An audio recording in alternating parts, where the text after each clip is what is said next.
I just had a conversation with my client, y'all, and she said I could post this video. Of course, y'all not gonna know who I'm talking about, but she called me and she was like, Malika, I finally left my nigga. I said, what you left him for, girl?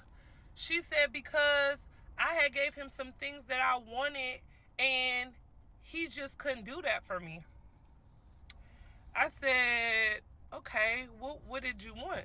She, read me a couple different things that she wanted. Just far as some money to start up her business. She wanted like a couple designer pieces and just overall some jewelry. Yeah, she's been on social media too much. That's her problem. And this is why I say that social media for women is what porn is for men. It creates unrealistic expectations. There are a lot of guys who have sexual fetishes and they ruin relationships with good women because they feel the need to fulfill those sexual fetishes before they settle down. So they forego good women who have good moral integrity to pursue these fetishes. This is what social media does to the female brain. It creates unrealistic expectations. No good person in business would think to themselves, let me go buy designer purses and start a business. Those are two separate mindsets. You want the results of having a business before you even start the business. That's how I know you just want to go out there and sell candles. She want to sell candles and weave on an online website, and she thought that this man was going to fund it for her. And because he refused to, she left the relationship. And the only person that's going to be hurting from this is her. Because newsflash, ain't nobody finna be doing that. That's insane. But because these girls go online and they see other women getting these extravagant gifts, usually from sugar babies, or usually from a transactional relationship that they have with the man who's making a little bit of money, they assume that's normal in a relationship. In what world is... What happened to hand-me-downs? What is everybody talking about with this designer stuff? And when it comes to having a business, oftentimes when you work super hard to start a business, because it ain't easy, it's kill or be killed when you're doing business. So after you go through everything it takes to have a business, you have a level of respect for your money to the point where you don't want to go spend $3,000 on a purse. What happened to hand-me-downs? People out here talking about designer clothes. People used to wear hand-me-downs. That's what the time I came from. When did all this start?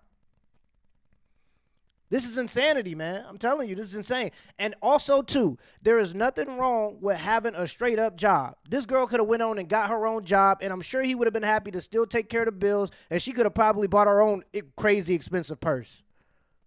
There's nothing wrong with having job security. This man got a 401k, Roth IRA, health benefits, retirement plan.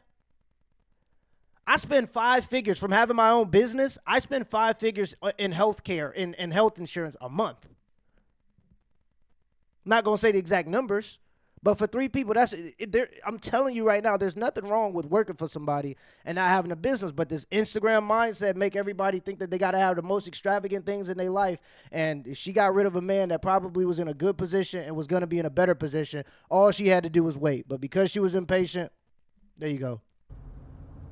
I asked her, I said, what does your man do for a living?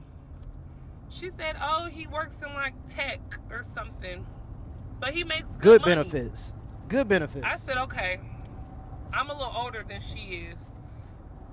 You have to have your man's income dreams, not a rapper, scammer, robber, or somebody that makes well over a good amount of money to get all those things.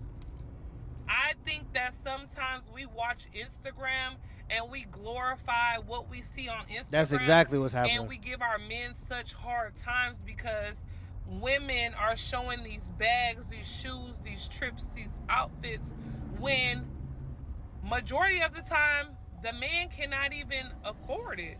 Yeah. Like, he just can't.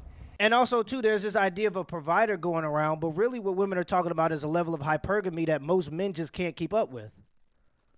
A man can provide a life for you off of a $60,000 income. He can provide a life for you, but what kind of life do you want? If you're talking about flying on expensive trips, being on vacation every other day, getting designer purses, starting businesses that ain't going to make no money, that's a whole different type of lifestyle you talking about. So when most women are talking about providers, they're not actually talking about providers because most men could actually provide a life for a woman. They talking about guys that are willing to ball and that have the money to ball when they say provider. But historically speaking, that's not what provider meant. People weren't as materialistic and they lived humble lives. What's wrong with living a humble life? My grandparents been married 50 years. Ain't nowhere. My grandma ain't still got no designer purse. Worked her whole life. Both of them. Still ain't got no designer purse, but they in love. All their family is intact. They kids, my uncles, everybody come around. That's the life you should be chasing, not a life full of materialism. Ain't nobody gonna spend all that money on no purse. It's unmanly. I went to a basketball game, took my wife to a basketball game. They were slinging $14 francs. I'm not buying a hot dog for $14. It's unmanly. It's the principle of the matter, and I got the money to do it. But it's the principle. It's something in me that won't let me do it. So yeah, man, man, you damn near asking a man to not even be a man if he willing to throw away that much of his income just to please you.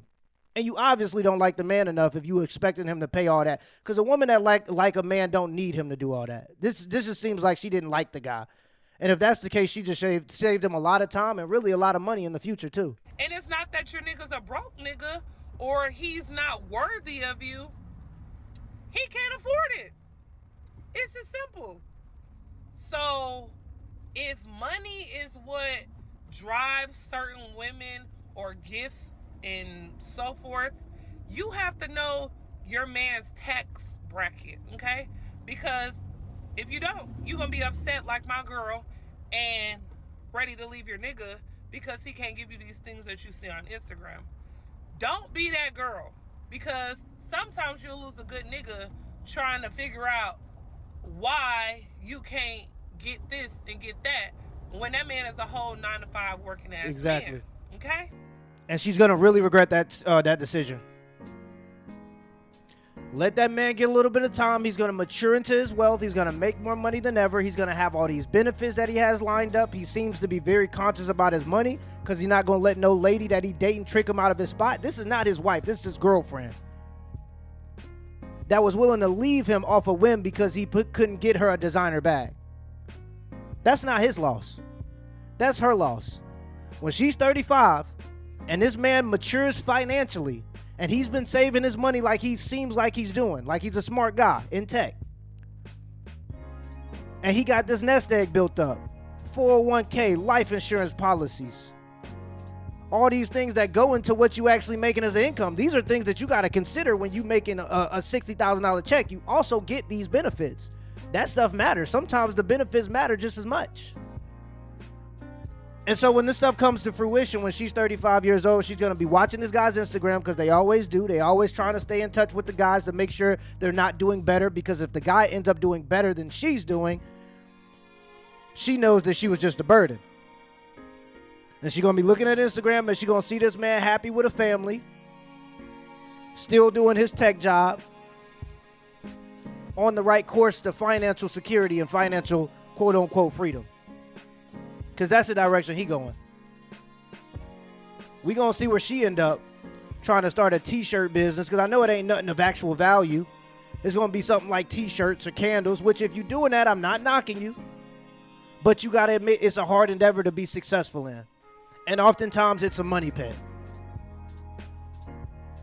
And so this guy's just making calculated decisions, and I'm happy he vetted this woman and she vetted herself and got herself out of his life. The trash took itself out. Let me know in the comments below if this video was a WRL, and give me the HBO special. That's a Help a Brother Out special. Hit the like and the subscribe button for more content. Also, join the Patreon. There's a link in the pinned comments and in the description below if you would love to support the channel. Till next time.